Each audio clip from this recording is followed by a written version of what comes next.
Citizens tribunal के द्वारा। इस ट्रिब्यूनल की जांच के अनुसार साबरमती एक्सप्रेस 22 फरवरी के दिन अहमदाबाद से अयोध्या के लिए निकली थी। इसमें सैकड़ों कार सेवक सवार थे। गोधरा से करीब 80 किलोमीटर दूर दाहोद रेलवे स्टेशन पर कार सेवकों ने एक मुस्लिम दुकानदार के साथ मारपीट की और दुकानें भी तोड़ डाली। माना यह भी जाता है कि यह घटना अयोध्या से लौटते समय घटी थी, न कि जाते समय। इस घटना की कोई क्लियर डेट नहीं मालूम, लेकिन यह सच है कि यह घटना हुई। इसके अलावा अयोध्या पहुंचने के पहले ही रुदौली और दरियाबाद स्टेशन के बीच कार सेवकों ने मुस्लिम यात्रियों, महिलाओं और बच्चों पर हमले किए। जब कुछ मुस्लिम लड़कों ने इसका विरोध किया तो उन्हें पतरंगा और रोजा गांव स्टेशन के बीच ट्रेन से फेंक दिया गया। रुदौली स्टेशन पर कई मुस्लिम महिलाएं खून से लथपथ अवस्था में ही ट्रेन से कूद गईं। इसके बाद कार सेवकों को रुदौली स्टेशन पर जो भी मुस्लिम मिला उस पर हमला करना शुरू कर दिया। साबरमती एक्सप्रेस में सवार इन सैकड़ों कार सेवकों ने खूब आतंक मचाया। अयोध्या और उसके आसपास के जगहों से निकलने वाले एक अखबार जनमोर्चा ने गोधरा कांड से 2 दिन पहले यानी 25 फरवरी 2002 के दिन इन खबरों को छापा। जनमोर्चा अखबार के अनुसार साबरमती एक्सप्रेस में सवार करीब 2000 त्रिशूलधारी बजरंग दल कार्यकर्ताओं ने दरियाबाद स्टेशन के प्लेटफॉर्म पर भयंकर आतंक मचाया। अखबार के अनुसार टाकिया किरणपुर के रहने वाले अता मोहम्मद प्लेटफॉर्म पर एक ट्रेन का इंतजार कर रहे थे। कार सेवकों ने उन्हें बिना बात पीटा, कुछ को पकड़कर जबरन जय श्री राम के नारे लगवाए। 50 साल के मोहम्मद अवसार की दाढ़ी पकड़कर नोच डाली और उनके शरीर में त्रिशूल घोंप दिया। रुदौली स्टेशन पर एक और आदमी को लोहे की रोड़ों से पीटा गया। स्थानीय लोगों ने पुलिस को सूचना दी, लेकिन कोई एफआईआर नहीं दर्ज की गई। घायलों को अस्पताल ले जाया गया। पीड़ित घायलों को मालूम ही नहीं था कि उन्हें क्यों पीटा जा रहा है। आसपास के हिंदुओं ने बजरंग दल के शर्मनाक हमले की आलोचना की। स्थानीय मुस्लिम नेताओं ने भी लोगों से शांति और बदले में कुछ न करने की अपील की। धर्म के उन्माद में पागल कार सेवकों की ये भीड़ अयोध्या से वापस अहमदाबाद लौटने के लिए साबरमती एक्सप्रेस में सवार हो गई। रास्ते भर आतंक मचाया गया। वही नारे लगाए गए जो आज लगाए जाते हैं। दूध मांगोगे तो खीर देंगे, कश्मीर मांगोगे तो चीर देंगे, मुस्लिमों भारत छोड़ो पाकिस्तान जाओ, मंदिर वहीं बनाएंगे, आदि आदि। इन कार सेवकों के हाथ में लाठियां और त्रिशूल थे। बहुत से यात्रियों को परेशान किया गया। सीटें घेर ली गई, लेकिन अधिकतर यात्री शांत रहे। 27 फरवरी के दिन ये ट्रेन सुबह के 7:30 बजे यानी साबरमती एक्सप्रेस गुजरात के गोधरा पहुंच गई। आउटलुक मैगजीन के अनुसार ऐसा कहा जाता है कि यहां कार सेवकों की मुस्लिम दुकानदारों से फिर झड़प हुई। कुछ ऐसी भी रिपोर्टें जो कहती हैं कि कार सेवकों ने एक मुस्लिम लड़की को छेड़ा और उसे ट्रेन के अंदर ले जाने की कोशिश की। इसी दौरान मुस्लिम दुकानदारों की कार सेवकों से लड़ाई हुई। यहीं पर एक दूसरी घटना भी बताई जाती है कि S6 कोच जिसमें की आग लगाई गई थी। जब एक मुस्लिम चाय वाला जब चाय बेचने के लिए कोच में घुसा तो कार सेवकों ने उसे बदसलूकी की और भगा दिया। एक आरोप ये भी लगाया जाता है कि चूंकि ट्रेन स्टेशन पर रुकी हुई थी तो इसलिए कुछ कार सेवक साबरमती एक्सप्रेस की बोगियों पर चढ़ गए और प्लेटफॉर्म के दूसरी साइड जहां पर की सुबह शौच आदि के लिए गुजरने वाली मुस्लिम महिलाएं निकल रही थी तो उन्हें अश्लील इशारे करने लगे। कुल मिलाकर गोधरा पर वही आतंक मचाया गया जो साबरमती एक्सप्रेस शुरू होने के जिस की मृत्यु हो गई तो उनकी जगह रिटायर्ड जज जस्टिस अक्षय मेहता को आयोग के नए सदस्य के रूप में नियुक्त किया गया। इन्हीं जस्टिस अक्षय मेहता ने बाबू बजरंगी को जमानत भी दी थी। बाबू बजरंगी गुजरात बजरंग दल का नेता है। ये गुजरात दंगों के नरोदा पाटिया मामले का मुख्य अपराधी था। साल 2012 में स्पेशल कोर्ट ने भी बाबू बजरंगी को नरोदा पाटिया नरसंहार का दोषी मानते हुए उम्र कैद की सजा दी थी। खुद बाबू बजरंगी ने तहलका मैगजीन के स्टिंग ऑपरेशन में कबूल किया कि नरोदा पाटिया में मुस्लिमों की हत्याएं की, उनके घरों में गैस सिलेंडर से बम ब्लास्ट किए। यहां नरोदा पाटिया नरसंहार का जिक्र करना जरूरी है। जब गोधरा कांड हुआ तो उसी शाम विश्व हिंदू परिषद ने गुजरात बंद का ऐलान कर दिया। अगले दिन गुजरात बंद के दौरान ही अहमदाबाद के नरोदा पाटिया में बजरंग दल और विश्व हिंदू परिषद की भीड़ पहुंच गई। नरोदा पाटिया के लोगों का गोधरा कांड से दूर दूर तक कोई नाता नहीं था, सिवाय इसके कि वे मुस्लिम धर्म से ताल्लुक रखते थे। ये मुस्लिम प्रवासियों की बस्ती थी जिसमें अधिकतर गरीब मजदूर रहते थे जिनका काम मजदूरी था और अपने बच्चों को पालना था। लेकिन बजरंग दल और विश्व हिंदू परिषद की भीड़ ने इन बेगुनाह मुस्लिम मजदूरों की बस्ती पर हमला कर दिया और एक दो लोग नहीं बल्कि कुल 150 से अधिक लोग मारे गए। तहलका मैगजीन के स्टिंग ऑपरेशन में एक गवाह ने एक कुएं को दिखाते हुए बताया कि इन गुंडों ने मुस्लिमों को जला जलाकर इस कुएं में फेंक दिया। अधिकतर महिलाएं थीं। सरकारी आंकड़ों की ही बात करें तो सुबह करीब 9 बजे से शुरू हुआ नरसंहार शाम करीब 8 बजे तक चलता रहा। इस दौरान महिलाओं के रेप किए गए, वो भी सबके सामने, और इन्हीं रेप पीड़िताओं को रेप करने के बाद वहीं जिंदा जला दिया गया और कुएं में फेंक दिया गया। इस नरसंहार में कुल 97 मुस्लिमों की हत्या कर दी गई। इनमें से 36 महिलाएं थीं, 35 छोटे छोटे बच्चे थे और 26 पुरुष थे। नरोदा पाटिया मामले पर ह्यूमन राइट्स वॉच नाम के एक इंटरनेशनल एनजीओ ने भी ग्राउंड पर जाकर रिपोर्ट की। ह्यूमन राइट्स वॉच ने अपनी एक रिपोर्ट में एक मास ग्रेवयार्ड का जिक्र किया है जो कि नरोदा पाटिया के शाहीबाग में ही है। इसका नाम दरिया खान घुम्मट कैंप है। उसी जगह पर यह ग्रेवयार्ड स्थित है जिसमें कि गुजरात दंगों के दौरान अहमदाबाद में मारे गए लोगों में से 61 लोगों को यहां पर एक साथ दफनाया गया था। इनमें 34 महिलाएं और 27 बच्चे थे। इनमें से किसी का भी गोधरा कांड से दूर दूर तक कोई संबंध नहीं था। इस कब्र के पास ही एक कब्र खोदने वाले शख्स ने ह्यूमन राइट्स वॉच को बताया कि करीब 3 महिलाएं ऐसी थीं जो गर्भवती थीं, जिनके पेट काटकर उनके भ्रूण निकाल दिए गए। अजन्मे में बच्चे अपनी मां के पेट से लटक रहे थे, उन्हें मां के पेट से दोबारा सटाकर दफनाया गया। यह हालत नरोदा पाटिया की थी। पूरे 10 घंटे तक नरसंहार चलता रहा। पुलिस को कॉल पर कॉल किए जाते रहे। पुलिस की मौजूदगी में ही नरोदा पाटिया हुआ। इस नरसंहार के मुख्य आरोपी और बजरंग दल का नेता बाबू बजरंगी तहलका के स्टिंग ऑपरेशन में बड़ी शान से बता रहा है कि कैसे उसने मुस्लिम महिलाओं के पेट को चीरकर अजन्मे बच्चों को बाहर निकाल दिया। इस स्टिंग ऑपरेशन में बाबू बजरंगी नरेंद्र मोदी को भी धन्यवाद देता है और कहता है कि जो नरेंद्र मोदी ने गुजरात के लिए किया है वो कोई और नहीं कर सकता। पुलिस सामने खड़ी रही और हमने मुसलमानों की हत्याएं की। अगर मोदी ना होते तो हम ये कभी ना कर पाते। पुलिस इतनी अधिक थी कि हमें नरोदा पाटिया में घुसने भी नहीं देती। इतना सारा पुलिस फोर्स था लेकिन हमें रोका नहीं गया। बाबू बजरंगी ने यह भी कहा कि जब मुसलमानों का नरसंहार हो गया उसके बाद पुलिस कमिश्नर आया और बोला मौतों की संख्या बहुत अधिक हो गई है, मेरे लिए मुश्किल होगी, इसलिए लाशों को अलग अलग जगह भिजवा दिया गया और उन अलग अलग जगहों पर से उन्हें बाद में लाया गया और पोस्टमार्टम किया गया, ये दिखाने के लिए कि अलग अलग जगहों पर हत्याएं हुई हैं। बाबू बजरंगी ने एक और दावा किया कि जब कमिश्नर ने मेरे खिलाफ ऑर्डर जारी कर दिया तो मुझसे घर से भाग जाने के लिए कहा। नरेंद्र भाई ने मुझे माउंट आबू के गुजरात भवन में 4.5 महीने रखा। नरेंद्र भाई ने ही मुझे जमानत से बाहर निकलवाया, नहीं तो मैं जेल से बाहर ही नहीं निकल पाता। पहले जज ढोलकिया जी ने कहा था बजरंगी को फांसी पर लटकाना चाहिए और एक बार नहीं बल्कि 5 बार लटकाना चाहिए। फिर दूसरा जज आया और उसने भी कहा कि मुझे फांसी की सजा मिलनी चाहिए। फिर नरेंद्र भाई ने मुझे मैसेज भेजा और कहा कि कोई ना कोई रास्ता निकालेंगे। अगला जज अक्षय मेहता नाम का आदमी बना और उसने मेरी फाइल की तरफ देखा भी नहीं और मुझे जमानत दे दी और मैं जमानत पर बाहर आ गया। ये कहना था बाबू बजरंगी का। जिस जज यानी जस्टिस मेहता का नाम बाबू बजरंगी ने अपने स्टिंग ऑपरेशन में लिया है, इन्हीं जज को नानावती आयोग में जस्टिस केजी शाह की मौत के बाद अप्रैल 2008 में नियुक्त किया गया और इन्हीं ने नरोदा पाटिया की जांच भी की। इसलिए इसे मेहता और नानावती आयोग भी कहा जाता है। और इसी आयोग ने लगभग 4 महीने बाद यानी सितंबर महीने में आयोग की पहली रिपोर्ट जारी की और नरेंद्र मोदी को क्लीन चिट दे दी। साथ ही बजरंग दल और है ऐसा फैसला सुनाते हुए जस्टिस ज्योत्सना याग्निक ने कहा माया कोडनानी आरएसएस की महिला विंग से जुड़ी हुई हैं और उनके पिता भी आरएसएस से जुड़े हुए थे। जिस नरोदा पाटिया में महिलाओं के साथ पब्लिकली गैंग रेप किया गया था और उन्हें जिंदा जलाया गया था, उसी नरोदा पाटिया से माया कोडनानी 3 बार विधायक बनी। गुजरात दंगों से पहले हुए चुनाव में भी 75,000 वोटों से जीती थी, लेकिन जब दंगे हुए तो उसके बाद उसी साल हुए चुनावों में 1,10,000 के मत से जीती और साल 2007 में हुए चुनाव में और डबल होकर 1,80,000 वोटों के मार्जिन से विधायक बनकर आई। क्यों बनकर आई? इसके पीछे कोई विकास स्कूल या हॉस्पिटल नहीं था, इसके पीछे दंगे में उनका खुला हाथ था। कोडनानी की भूमिका को मोदी के द्वारा भी सम्मानित किया गया और उन्हें महिला और बाल विकास मंत्रालय का मंत्री बना दिया गया। कितने दुर्भाग्य की बात है कि जिस महिला विधायक पर आरोप हो कि उसकी उपस्थिति में महिलाओं के गैंग रेप किए गए, जिंदा जलाया गया, मासूम बच्चों की हत्या की गई, वो ही गुजरात सरकार में महिला एवं बाल विकास मंत्रालय संभालने के लिए चुनी गई। बाद में जब उन पर केस चला तो उन्हें अपना पद छोड़ना पड़ा, अन्यथा कानून की नजर में भी साल 2012 तक निर्दोष ही थी, जैसे कि मोदी आज तक निर्दोष है, क्योंकि एसआईटी का मानना है कि सबूत ही नहीं मिले कि केस चलाया जाए। इसमें भी और मजेदार बात यह है कि जिस माया कोटनानी को ट्रायल कोर्ट ने दंगों की सरगना कहा और 28 साल की सजा सुनाई, उसे साल 2018 में गुजरात हाई कोर्ट ने पलट दिया और नरोदा पाटिया मामले में उन्हें बरी कर दिया। साथ ही बाबू बजरंगी की सजा उम्र कैद से घटाकर 21 साल कर दी गई और कोटनानी को बरी करते हुए अदालत ने कहा सबूत नहीं मिले, गवाह नहीं है कि उन पर विश्वास किया जाए। जबकि एसआईटी जिसने कि सबको मुक्त कर दिया, लेकिन माया कोटनानी के बारे में भी अपनी जांच में कहा कि जिस सुबह नरोदा पाटिया में नरसंहार हुआ, उसी सुबह करीब 9:30 बजे माया कोटनानी विधानसभा से आने के बाद नूरानी मस्जिद के पास पहुंची और गवाहों के अनुसार उन्होंने कहा कि मुस्लिमों को मार डालो और इनकी संपत्ति जला डालो, और उन्हीं को गुजरात हाई कोर्ट ने बरी कर दिया, बाइज्जत बरी कर दिया। जिस दिन गोधरा कांड हुआ और अगले दिन अखबारों ने जो छापा, गवाहों ने जो बयान दिए उनको पढ़ा, उसने गोधरा कांड को समझने में कुछ मदद की। 27 फरवरी के दिन घटी इस घटना के बारे में अगले दिन टाइम्स ऑफ इंडिया अखबार ने छापा कि जो लोग इस बोगी में आग से बचे यानी सर्वाइवर, उन्होंने कहा कि पहले ट्रेन पर पत्थरबाजी की गई और बाद में पेट्रोल से आग लगाई। गोधरा स्टेशन से 1 किलोमीटर आगे सिग्नल फालिया नाम की जगह पर पहले खिड़कियां और गेट तोड़े गए और फिर उस बोगी में आग लगा दी गई। एक पुलिस अफसर ने टाइम्स ऑफ इंडिया अखबार को बयान दिया कि उस भीड़ में यह अफवाह फैली हुई थी कि साबरमती एक्सप्रेस में सवार कार सेवकों ने दाहोद में एक मस्जिद पर हमला कर दिया। लगभग यही बात उस दिन के इंडियन एक्सप्रेस अखबार में कही गई और इंडियन एक्सप्रेस अखबार ने यह कहा कि आरपीएफ कमांडेंट ने यानी एसएन पांडे ने कहा कि स्टेशन पर तैनात 15 रेलवे पुलिसकर्मियों को जैसे ही इस घटना के बारे में पता चला तो वे तुरंत मौके पर पहुंचे और भीड़ को तितर-बितर करने के लिए उन्होंने 4 राउंड फायर की। यही बात एशियन एज नाम के अखबार ने लिखी है और यही बातें गुजराती भाषा के लोकल अखबारों ने भी लिखा है और भीड़ का जिक्र किया है। लगभग सभी लोकल अखबारों ने ऐसे ही खबरों को छापा है और विक्टिम्स और रेलवे पुलिसकर्मियों के बयानों ने इसकी पुष्टि की है कि उग्र भीड़ ने साबरमती एक्सप्रेस पर हमला किया। हालांकि इस पर बहस होती है कि क्या ये प्लान था या अचानक से हुआ, लेकिन ये सच है कि भीड़ ने यात्रियों पर यह हमला उनके हिंदू होने की वजह से नहीं किया, क्योंकि गोधरा स्टेशन पर कार सेवकों ने मुस्लिम दुकानदारों के साथ लड़ाई की थी और इससे पहले पूरे रास्ते त्रिशूल और लाठी रखे हुए ये सैकड़ों कार सेवक गुजरात से अयोध्या जाते समय और आते समय मुस्लिमों को मारते पीटते हुए आए थे। इन खबरों को अयोध्या फैजाबाद में छपने वाले जनमोर्चा अखबार ने भी छापा था और किस तरह कार सेवकों ने यात्रा के दौरान मुस्लिमों पर त्रिशूल से हमले किए, उग्र नारे लगाए, इन सभी बातों को जनमोर्चा अखबार ने छापा था। कई मुस्लिम महिलाओं के बुरके खींचे गए और ये सारी खबरें 25 फरवरी के दिन जनमोर्चा अखबार में छपी थी। इन खबरों को अपनी पिछली वीडियो में यानी गोधरा का सच पार्ट 1 में मैंने विस्तार से बताया है। कई खबरें बताती है कि गोधरा स्टेशन पर पहुंचने पर भी कार सेवकों ने मुस्लिम दुकानदारों से झगड़ा किया। एक अफवाह ये भी फैली कि कार सेवक एक मुस्लिम लड़की को बोगी में से ले जाना चाहते थे। ये घटना सच है कि झूठ, इसकी पुष्टि करना मुश्किल है, लेकिन ये सच है कि अफवाह जरूर फैली थी जिसने भीड़ को इतना उग्र कर दिया और कुछ असामाजिक तत्वों ने इसी दौरान बोगी में आग लगा दी, जिसमें कि बहुत से निर्दोष लोग मारे गए। कुल जमा कहानी यह है कि धर्मांध कार सेवकों और राम मंदिर की राजनीति आम हिंदुओं के लिए मुसीबत बनी और गोधरा की ट्रेन को जला देने वाले कुछ मुस्लिमों की वजह से हजारों मुसलमानों के लिए मुसीबतें खड़ी हुई। गोधरा कांड शायद ही किसी मुस्लिम संगठन ने इसका स्वागत किया हो, ना ही किसी जांच में पाया गया है कि इसमें कोई मुस्लिम धार्मिक संगठन था या कोई मुस्लिम राजनीतिक संगठन शामिल था, लेकिन गोधरा कांड की इस घटना का सारा दोषी मुसलमानों को ठहरा दिया गया और सारे मुसलमानों को ठहराया गया। गुलबर्ग सोसाइटी में 69 मुसलमानों को जिंदा जला दिया गया। ऐसे ही नरोदा पाटिया में 97 लोगों को जलाकर कुएं में फेंक दिया गया। गर्भवती महिलाओं के पेट से भ्रूण निकाले गए और उन अजन्मे बच्चों को भी मार दिया गया जिन्होंने इस दुनिया में अपना पहला कदम भी नहीं रखा था। न जाने कितनी महिलाओं का सार्वजनिक तौर पर रेप किया गया, फिर रेप करने के बाद जिंदा भी जला दिया गया। गोधरा की कहानी इंसानियत के लिए शर्मसार करने वाली थी, लेकिन बाद में हुए गुजरात दंगों की कहानियां अगर एक एक करके सुनाई जाने लगे तो दिल कांप जाए, शर्म से सर झुक जाए और इंसान होने पर भी घृणा हो जाए। ये ऐसे था जैसे कि ए और बी में कोई झगड़ा हुआ और बी ने ए को मार डाला, अब सी को उकसाया जाए कि वो डी की हत्या कर दे। अपराधियों की सजा निर्दोषों को दी गई। जिस एक गलती से इंसानी कौम ने गोधरा में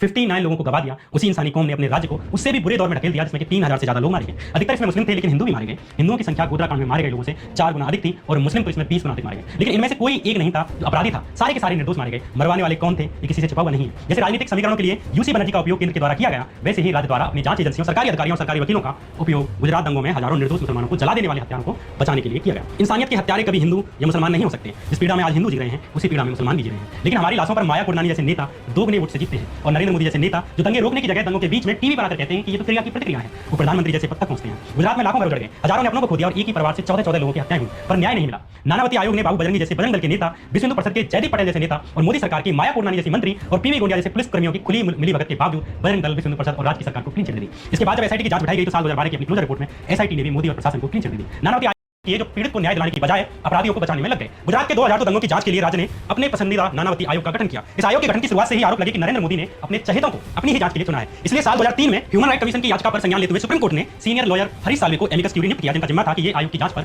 नजर रखेंगे। एमिकस क्यूरी का हिंदी अर्थ होता है न्याय मित्र या फ्रेंड ऑफ कोर्ट। इसका काम किसी का पक्ष लेना नहीं होता, ये न्यायालय की मदद के लिए होता है और केस के पहलुओं और जांच आदि के लिए परामर्श आदि का इसका काम होता है। हालांकि व्यक्तिगत रूप से एमिकस क्यूरी के अपने राजनीतिक झुकाव हो सकते हैं, जिससे वो किसी एक का पक्ष ले और उसे लाभ पहुंचाए। इस केस में हरीश साल्वे को एमिकस क्यूरी नियुक्त किया गया। ये वही हरीश साल्वे हैं जिन्हें भाजपा की अटल बिहारी वाजपेयी सरकार ने साल 1998 में सॉलिसिटर जनरल ऑफ इंडिया बनाया था। हरीश साल्वे को भाजपा सरकार के नजदीक का आदमी माना जाता है। तहलका मैगजीन ने तो इसे लेकर एक पर्दाफाश भी किया था और एक स्टिंग ऑपरेशन करके उनके वे ईमेल निकाल डाले जिनमें कि उन्होंने साबित किया कि हरीश साल्वे बड़े उद्योगपतियों और गुजरात सरकार के बीच में डील किया करते हैं। तहलका मैगजीन ने यह बड़ा सवाल किया कि जो हरीश साल्वे मोदी सरकार के साथ कॉर्पोरेट की लॉबिंग करते हैं, जिनके मोदी और भाजपा से इतने अच्छे संबंध हैं, वे कैसे इतने संवेदनशील मामले में निष्पक्ष बने रह सकते हैं जिसमें कि आरोप खुद मोदी पर है। गुजरात दंगों के पीड़ितों को न्याय देने के लिए कोर्ट में लड़ाई लड़ रही तीस्ता सीतलवाड़ के संघ citizens for justice and peace ने भी एमिकस क्यूरी के रूप में साल्वे के रोल पर सवाल उठाए। सीजेपी ने आरोप लगाया कि जांच के दौरान जो गड़बड़ियां की गई उन पर पीड़ित लाख शिकायत कर लें, लेकिन हरीश साल्वे उन्हें सुनते ही नहीं। एक ऐसे आदमी को सुप्रीम कोर्ट ने अपना एमिकस क्यूरी बना दिया जिसका काम जांच पर सिर्फ नजर रखना ही नहीं था, बल्कि उस जांच के लिए बनी एसआईटी की टीम में सदस्य कौन कौन से होंगे इसका भी चुनाव करना था। उस महत्वपूर्ण पद पर गुजरात सरकार के लिए लॉबिंग करने वाले हरीश साल्वे को न्याय मित्र बना दिया गया, जिस केस में पहले से ही पीड़ितों को न्याय की उम्मीदों की हत्या की जा रही थी, बल्कि दंगों के सैकड़ों आरोपियों को छोड़ा जा रहा था। हरीश साल्वे और एसआईटी की टीम के सदस्यों पर लौटेंगे जिसने मोदी को क्लीन चिट दी, उससे पहले गुजरात में चल रही जांच के तौर तरीकों पर नजर मारते हैं। गुजरात दंगों के बाद गुजरात में जांच और न्यायिक प्रक्रिया को ऐसे कुचला जा रहा था कि दंगों से जुड़े एक मामले में सुप्रीम कोर्ट को वो केस गुजरात से बाहर महाराष्ट्र में शिफ्ट करना पड़ा, क्योंकि दंगों के कुछ दिन के भीतर ही सभी दंगे के आरोपियों को बाइज्जत बरी कर दिया गया। इस बहुचर्चित और शर्मनाक मामले का नाम है बेस्ट बेकरी मामला, जिसे सुप्रीम कोर्ट को गुजरात से मुंबई ट्रांसफर करना पड़ा। दरअसल बेस्ट बेकरी एक दुकान का नाम था। दंगों के दौरान शरण के लिए छुपे 14 लोगों को इस दुकान के अंदर जिंदा जला दिया गया। मरने वालों में 11 मुसलमानों के अलावा 3 हिंदू भी शामिल थे जो उस दुकान में काम करते थे। दंगों के बाद बेस्ट बेकरी मामला कोर्ट में पहुंचा। करीब 70 से अधिक गवाहों ने बयान भी दिए। इस नरसंहार का आरोपी लोकल भाजपा विधायक था, लेकिन कुछ ही दिन के बाद इस मामले में जिन लोगों ने गवाही दी थी उन्होंने कोर्ट में अपने बयान बदल दिए। इस मामले की मुख्य गवाह जाहिरा शेख ने भी अपने बयान बदल लिए, जिसके खुद के परिवारजनों को इस कांड में जान गंवानी पड़ी थी। इसके अलावा गवाहों के बयानों को लिखते समय इतनी गलतियां की गई कि मामला कोर्ट में टिका ही नहीं और 27 जून 2003 के दिन सभी 21 आरोपियों को रिहा कर दिया गया, ये कहते हुए कि सबूत नहीं मिले।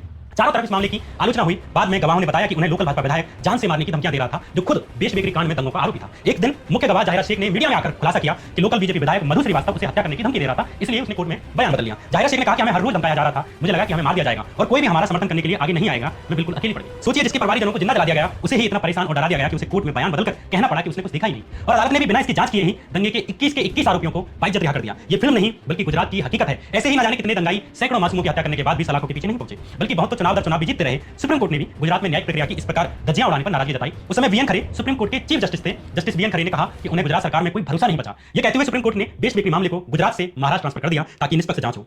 रिटायरमेंट के बाद सुप्रीम कोर्ट के पूर्व चीफ जस्टिस रहे वीएन खरे ने एक इंटरव्यू भी दिया, जिसमें उन्होंने कहा कि गुजरात दंगे स्पष्ट रूप से स्टेट स्पॉन्सर्ड जेनोसाइड थे, यानी राज्य प्रायोजित नरसंहार थे जिनके पीछे सरकार की पूरी मशीनरी थी। इसी इंटरव्यू में जस्टिस वीएन खरे ने कहा, उस वक्त मेरे पास बहुत सी याचिकाएं आई, करीब 400 मामले थे। मैंने इनकी एफआईआर को पढ़ा, मैं हैरान था कि किस ढंग से इन्वेस्टिगेशन की जा रही थी। इतनी बड़ी जांच के बाद भी कुछ नहीं मिल रहा था। मैंने एफआईआर पढ़ी और इस निर्णय पर पहुंचा कि ये सरकार द्वारा प्रायोजित किए गए नरसंहार थे, लेकिन किसी में बोलने की हिम्मत नहीं थी। हत्याओं के सभी आरोपितों को छोड़ा जा रहा था। इस इंटरव्यू में गुजरात दंगों को राज्य प्रायोजित नरसंहार कहते हुए सीजेआई वीएन खरे ने बेस्ट बेकरी कांड और गुलवर्ग सोसाइटी का उदाहरण दिया और बताया कि किस प्रकार जानबूझकर इन दोनों जगहों पर नरसंहार होने दिया गया, जिसमें कि आराम से लोगों को बचाया जा सकता था। पूर्व सीजेआई वीएन खरे ने इस इंटरव्यू में एक जगह यह भी कहा कि मैंने ओपन कोर्ट में कहा अगर मैं स्थिति में होता तो नरसंहार और हत्या के आरोप में नरेंद्र मोदी के खिलाफ एफआईआर दर्ज करता। जस्टिस वीएन खरे पर दोबारा आने से पहले यहां एक चीज का जिक्र करना जरूरी है कि गुजरात दंगों में पीड़ितों द्वारा नरेंद्र मोदी पर तमाम आरोप लगाने के बावजूद गुजरात पुलिस ने उनके खिलाफ एक एफआईआर दर्ज नहीं की। आप जानकर हैरान होंगे कि आज भले ही कहा जा रहा है कि दंगों में उनका हाथ होने के सबूत नहीं मिलते, लेकिन सबूत तब मिलेंगे जब उन पर एफआईआर हो, उन्हें रिमांड पर लिया जाता, क्रॉस क्वेश्चन पूछे जाते, ट्रायल होता, लेकिन ऐसा कुछ भी नहीं किया गया। नानावती आयोग ने तो इतने साल तक जांच की, लेकिन एक बार भी मोदी को पूछताछ तक के लिए नहीं बुलाया और बिना सवाल किए ही क्लीन चिट दे दी। एक इंटरव्यू में जब जस्टिस नानावती से ये पूछा गया कि आपने नरेंद्र मोदी को एक बार भी पूछताछ के लिए नोटिस क्यों नहीं भेजा, तो उन्होंने कहा कि उन्हें लगा ही नहीं कि मोदी को नोटिस भेजा। गुजरात दंगों की पूरी जांच में मोदी से सिर्फ एक बार पूछताछ की गई, वो भी साल 2010 में, वो भी सुप्रीम कोर्ट द्वारा गठित एसआईटी के द्वारा। इसके बारे में आगे और डिटेल में बताऊंगा। फिलहाल वापस बेस्ट बेकरी मामले पर लौटते हैं, जैसे कि सुप्रीम कोर्ट ने गुजरात सरकार पर अविश्वास जताते हुए महाराष्ट्र ट्रांसफर कर दिया था। इस मामले में बाद में 21 आरोपियों में से 9 को उम्र कैद की सजा मिली, जबकि इन्हीं आरोपियों को गुजरात में बाइज्जत बरी कर दिया गया था। जब इस मामले को गुजरात से महाराष्ट्र शिफ्ट किया गया तो उस वक्त के चीफ जस्टिस सीजेआई वीएन खरे ने एक महत्वपूर्ण बयान दिया था, जो इस केस के अलावा गुजरात दंगों के बाकी सभी मामलों की जांच में हुए फर्जीवाड़े को भी समझने में मदद करेगा। जस्टिस वीएन खरे ने कहा कि पब्लिक प्रोसिक्यूटर यानी कि सरकारी वकीलों जिनका काम किसी की साइड लेना नहीं होता बल्कि यह सुनिश्चित करना होता है कि न्याय होना चाहिए, उन्होंने बचाव पक्ष के वकीलों की तरह काम किया। मोटा-मोटी सुप्रीम कोर्ट ने कहा कि पीड़ितों का साथ देने के बजाय सरकारी वकीलों ने आरोपियों का साथ दिया जिन पर कि निर्मम हत्याओं के गंभीर आरोप लगे हुए थे। यहां यह बताना जरूरी है कि जिला न्यायालयों में पब्लिक प्रोसिक्यूटर्स यानी कि सरकारी वकीलों की नियुक्ति राज्य सरकार करती है। बेस्ट बेकरी केस में जो सरकारी वकील रघुवीर पांड्या की संदिग्ध भूमिका पर सुप्रीम कोर्ट ने सवाल उठाया और कड़ी फटकार लगाई, वो रघुवीर पांड्या बड़ौदा नगर निगम के चुनाव में भाजपा के समर्थन से चुनाव भी लड़ चुका।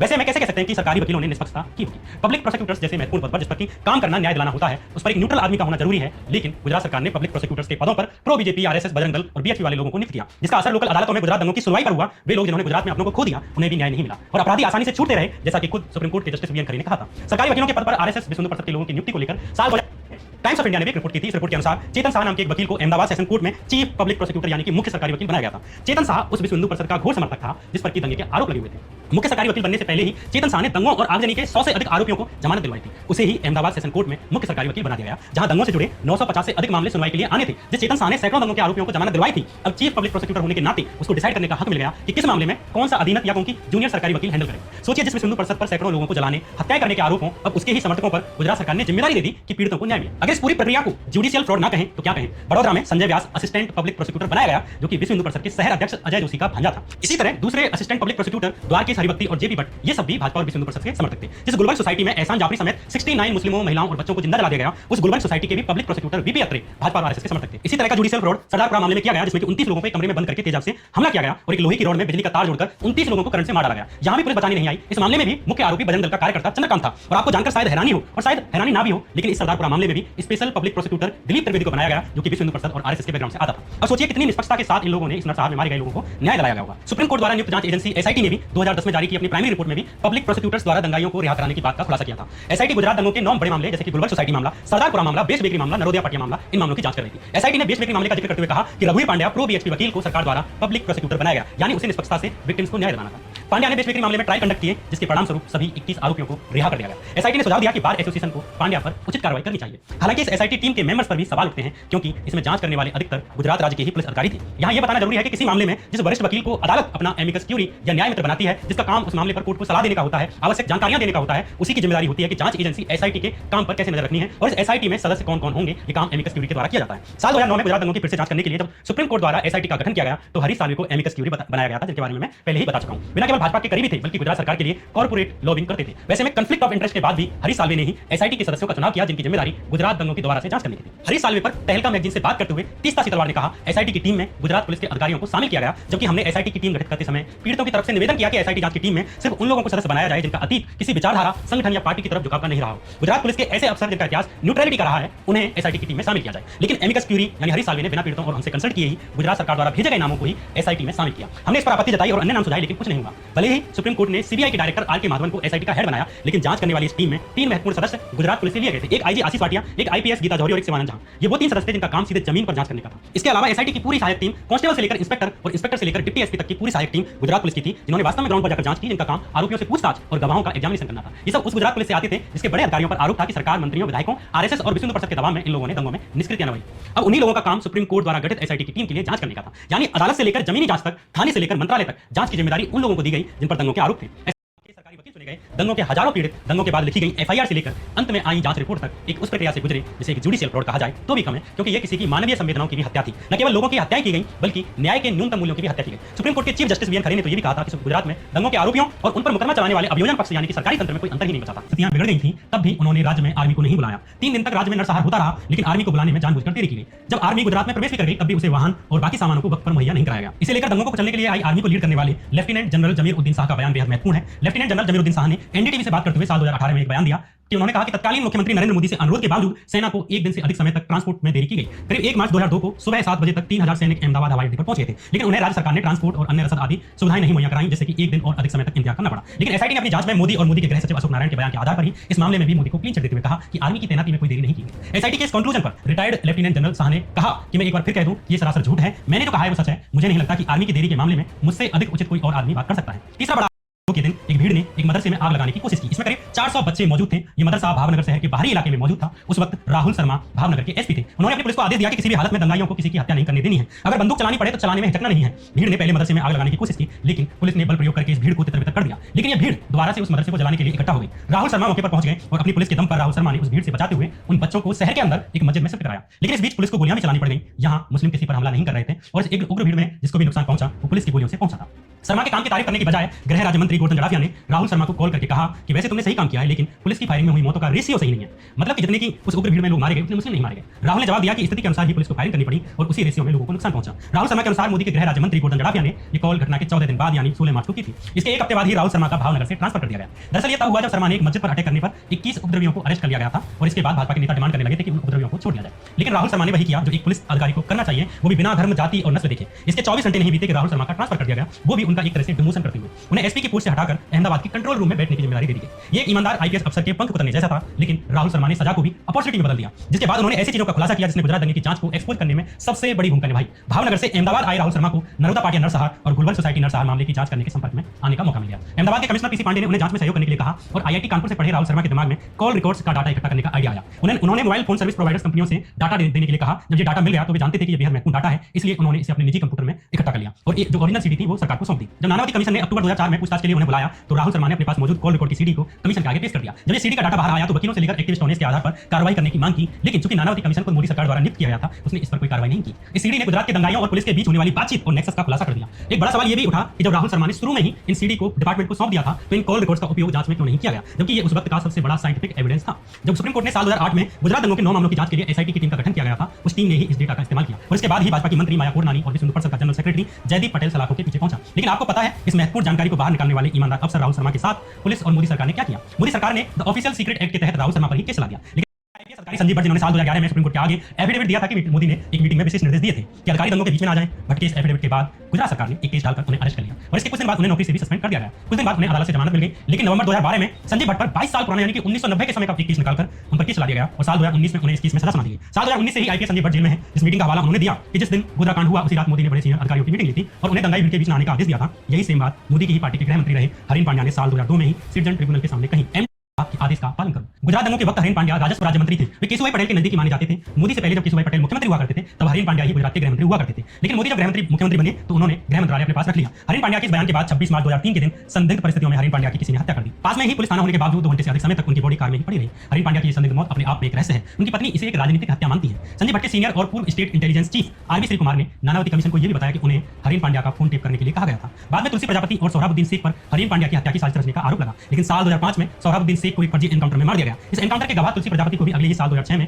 पुलिस कस्टडी में मार दिया गया। इन दोनों ने किसके कहने पर हरीन पांड्या की हत्या की, ये अब तक एक रहस्य है भी या नहीं है। और ये दोनों जो हरीन पांड्या की मौत के पीछे के असली आदमी का नाम खोल सकते थे, इनके फर्जी एनकाउंटर के पीछे कौन था, ये फर्जी एनकाउंटर क्यों किए गए, वे किसे छुपाना चाहते थे, ये अपने आप में सवाल है। यहाँ इस बात का जिक्र करना जरूरी है कि इसी मामले में साल 2012 में सीबीआई ने अमित शाह और करीब 32 अधिकारियों को अपनी चार्जशीट में दोषी माना था। इसी मामले के कारण साल 2012 में अमित शाह और गुजरात पुलिस के इन अधिकारियों को अरेस्ट किया गया था और अब इसे पालन करती है। गुजरात दंगों के दौरान मोदी के बयान हो या दंगों को रोकने वाले अधिकारियों के प्रति उनका व्यवहार हो, आर्मी को लेट बुलाने का फैसला हो या उनकी ही मंत्री का नरसंहार में लिप्त पाए जाने का मामला हो, चाहे गोधरा से शवों को अहमदाबाद लाने का फैसला हो या दंगों के तुरंत बाद चुनाव कराने की जल्दी हो, इसके अलावा गुलबर्ग सोसाइटी और एहसान जाफरी का मामला हो, चाहे सरकारी वकीलों की जगह भी सिंधु परिषद आरएसएस के लोगों की नियुक्ति का मामला हो, ये कई सारे रेड फ्लैग्स गुजरात नरसंहार में उनकी भूमिका को लेकर एक सख्त लकीर खींचते हैं। बावजूद इसके वे एसआईटी और न्यायालय से सफेद करने के लिए ये उस दौर के गुजरात में लोकतंत्र और इंसानी मूल्यों को कुचलने की तस्वीर बयान करते हैं, जहां किसी की राजनीतिक महत्वाकांक्षाओं ने दो समुदायों को आग में ढकेल दिया। जो उस दौर में गुजरात में हुआ, लगभग उसी तरह आज भी संवैधानिक संस्थानों, ईडी, सीबीआई, पुलिस और सरकारी विभागों पर अनैतिक रूप से नियंत्रण किया जा रहा है। टीवी से लेकर अखबारों में बीते 8 साल से सिर्फ हिंदू मुस्लिम दिखाया जा रहा है। इसके इतर नीचे से लेकर ऊपर तक की पूरी प्रक्रिया में 2-3 लोगों के हाथ में नियंत्रण सौंप दिया गया है।